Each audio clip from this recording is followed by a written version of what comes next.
ഇതൊരു training video ആണ്. ഇതിനകത്ത് ആക്ച്വലി ഞാൻ ട്രെയിൻ ചെയ്യാൻ ഉദ്ദേശിക്കുന്നത് റെസിസ്റ്ററിനെ കുറിച്ച് കുറച്ച് കാര്യങ്ങൾ നമുക്കറിയാൻ ശ്രമിക്കാം.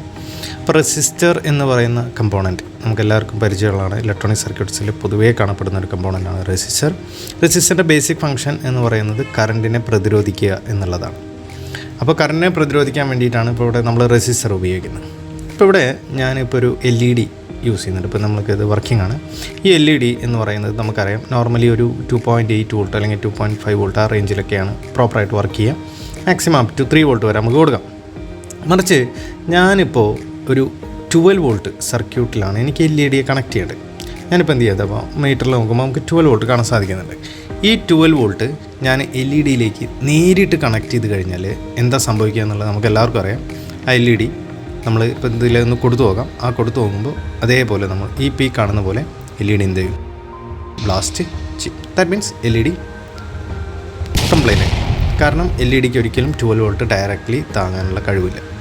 ഇങ്ങനത്തെ കേസിലാണ് നമുക്ക് റെസിസ്റ്ററിൻ്റെ ഒരു യൂസ് വരുന്നത്. റെസിസ്റ്ററിനെ നമ്മൾ അവിടെ കണക്ട് ചെയ്ത് കഴിഞ്ഞ് കഴിഞ്ഞാൽ ആ റെസിസ്റ്റർ ആ LED വരുന്ന കറണ്ട് എന്ത് ചെയ്യും, ഒപ്പോസ് ചെയ്യും. ഇപ്പോൾ ഞാൻ വീണ്ടും ഒരു ഫ്രഷർ LED എടുക്കുകയാണ്. ആ LED കണക്ട് ചെയ്തതിന് ശേഷം നമുക്ക് ഒരു റെസിസ്റ്ററിനെ നമുക്ക് സീരീസായിട്ട് കണക്ട് ചെയ്ത് കൊടുക്കാം. അങ്ങനെ സീരീസായി കണക്ട് ചെയ്യുമ്പോൾ എന്താ സംഭവിക്കാം, അവിടേക്ക് വരുന്ന കറണ്ട് ആര് കൺട്രോൾ ചെയ്യും, റെസിസ്റ്റർ കൺട്രോൾ ചെയ്യും. ആ റെസിസ്റ്റൻസ് വാല്യൂ സെലക്ട് ചെയ്യാനൊക്കെ കാൽക്കുലേഷൻസും കാര്യങ്ങളൊക്കെ ഉണ്ട്. പക്ഷേ അതൊക്കെ കുറച്ചും കൂടി ഡീപ്പ് ക്ലാസ്സാണ്. ഞാൻ വളരെ സിമ്പിളായിട്ട് റെസിസ്റ്ററിൻ്റെ ഫംഗ്ഷനാലിറ്റി പറയാൻ വേണ്ടി മാത്രമാണ് ഈ വീഡിയോ ചെയ്തിട്ടുള്ളത്. അപ്പോൾ നമ്മൾ വീണ്ടും ഒരു ഫ്രഷ് LED വെച്ചു. LED വെച്ചതിന് ശേഷം നമ്മൾക്കിനി എന്ത് ചെയ്യണം, 12 വോൾട്ട് ഇവിടെ കൊടുക്കാൻ പറ്റണം. അപ്പോൾ അതിന് വേണ്ടിയിട്ട് നമ്മൾ ആദ്യം എന്ത് ചെയ്യണം,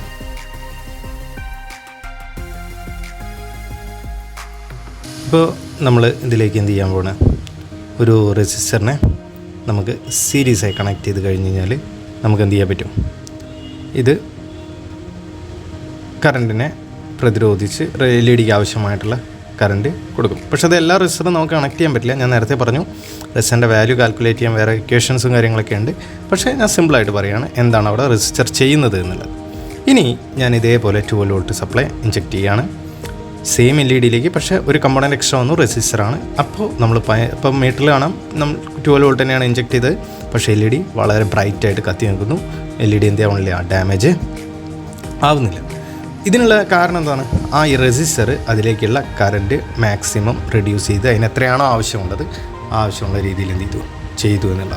ഞാൻ വീണ്ടും ഒന്നും കൂടി ഞാൻ എന്ത് ചെയ്യാണ്, സപ്ലൈ കൊടുത്തു. ഇപ്പോൾ ഉണ്ടോ ഒറ്റ പ്രാവശ്യം കത്തി LED എന്തായി, ബേണായി.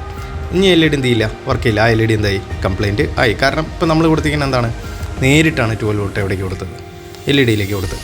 അപ്പോൾ ഈ ഒരു റെസിസ്റ്ററാണ് ആ LEDയെ കറണ്ട് ലിമിറ്റ് ചെയ്ത് പ്രൊട്ടക്റ്റ് ചെയ്തത്. ഇനി ഞാൻ വീണ്ടും ഒരു LED വെക്കുന്നു. ഇനി ഇത് എന്താണ് അവിടെ സംഭവിച്ചത്, അല്ലെങ്കിൽ എങ്ങനെയാണ് അവിടെ അതായത് ഈ റെസിസ്റ്റർ എങ്ങനെയാണ് എഫക്റ്റ് ചെയ്തതെന്നുള്ള അറിയാൻ വേണ്ടിയിട്ട് നമുക്ക് അതിൻ്റെ വോൾട്ടേജ് ചെക്ക് ചെയ്ത് കഴിഞ്ഞാൽ കൃത്യമായിട്ട് എന്ത് ചെയ്യാൻ പറ്റും, മനസ്സിലാക്കാൻ പറ്റും. അപ്പോൾ അതൊന്ന് നമുക്ക് മൾട്ടിമീറ്റർ വെച്ചിട്ടൊന്ന് ചെക്ക് ചെയ്ത് നോക്കാം. അപ്പോൾ അതിന് വേണ്ടിയിട്ട് നമ്മൾ വീണ്ടും സപ്ലൈ ഇഞ്ചെക്ട് ചെയ്യുന്നു, LED സീരീസായിട്ട് കണക്ട് ചെയ്യുന്നു റെസിസ്റ്ററിന്. ദെൻ നമ്മൾ വോൾട്ടേജ് ചെക്ക് ചെയ്ത് നോക്കുകയാണ്. വോൾട്ടേജ് ചെക്ക് ചെയ്യുമ്പോൾ ഇപ്പോൾ LEDയുടെ പോയിന്റിൽ വരുന്നത് 2.8 വോൾട്ടാണ്.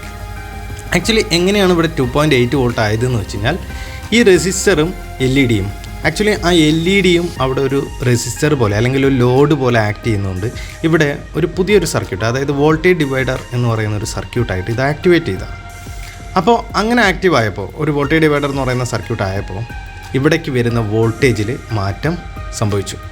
ഇവിടെ നിങ്ങൾക്ക് കാണാം, നിങ്ങൾക്ക് ചെക്ക് ചെയ്യുമ്പോൾ നിങ്ങൾക്ക് കിട്ടിയ വോൾട്ടേജ് എന്ന് പറയുന്നത് വെറും എത്രയാണ്, 2.8 വോൾട്ടാണ്. അതായത് ഒരു LED റിക്വയർമെൻറ്റ്സിൻ്റെ വോൾട്ടേജായിട്ട് അവിടെ എന്ത് ചെയ്തു എത്തി. മറിച്ച് ഞാൻ ആ LED റിമൂവ് ചെയ്യുന്ന സമയത്ത് ആ സെയിം പോയിന്റിൽ നിങ്ങൾക്ക് കാണാൻ പറ്റുന്ന എത്ര തന്നെയാണ്, 12 വോൾട്ട് തന്നെയാണ്.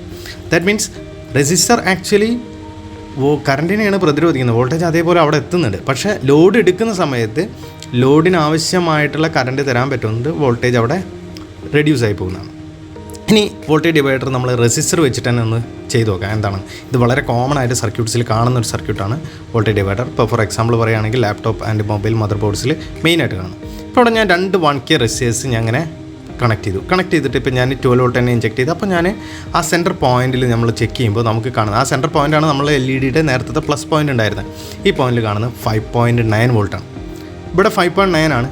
മറ്റോടത്ത് നമുക്ക് കിട്ടിയ 2.8 ആണ്. അതിനുള്ള കാരണം എന്താണെന്ന് വെച്ച് കഴിഞ്ഞാൽ ഇവിടെ ഞാൻ ഉപയോഗിച്ച 2 1K ആണ്. അതായത് എപ്പോഴും വോൾട്ടേജ് ഡിവൈഡറിൽ ഈക്വൽ വാല്യൂ റെസിസ്റ്റേഴ്സ് ആണ് ഇടുന്നതെങ്കിൽ നമുക്ക് ഈ രീതിയിലാണ് എന്ത് ചെയ്യുക കിട്ടുക, അതായത് പകുതിയായിട്ട് കിട്ടും. ഇതിനൊരു ഇക്വേഷൻ ഉണ്ട്. ഇക്വേഷൻ ഇതാണ്: Vin × R2 എന്ന് പറയുന്നതാണ് രണ്ടാമത്തെ റെസിസ്റ്റർ ഡിവൈഡഡ് ബൈ Vin എന്ന് പറയുന്നത് നമ്മൾ 12 volt divided by R1 + R2.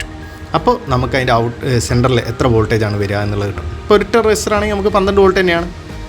Then നമ്മൾ എപ്പോഴാണോ ആ വോൾട്ടേജ് ഡിവൈഡറിൻ്റെ രണ്ടാമത്തെ റെസിസ്റ്ററിനെ കണക്ട് ചെയ്യുന്നത്, അതായത് ആ ടൈമിൽ നമുക്ക് എന്ത് കിട്ടും, പകുതി വോൾട്ടേജ് ആയിട്ട് കിട്ടും, അതായത് 6 വോൾട്ടായിട്ട് കിട്ടും. അപ്പോൾ ഇത് ഓക്കെ എന്ന് വിചാരിക്കുന്നു.